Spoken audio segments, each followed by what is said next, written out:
Meditation Book Reading. Nature's Flow by teacher Myung. This poem is called Eternity.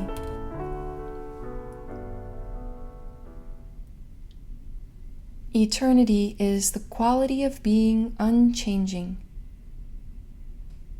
To be unchanging means to be unconfined to anything.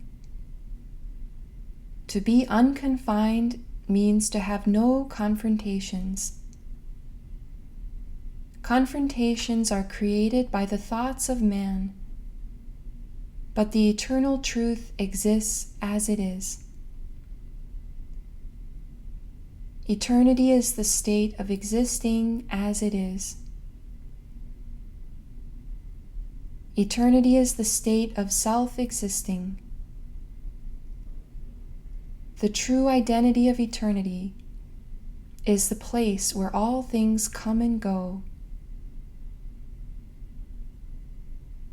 Though all things may exist, in reality they do not, yet they are eternal.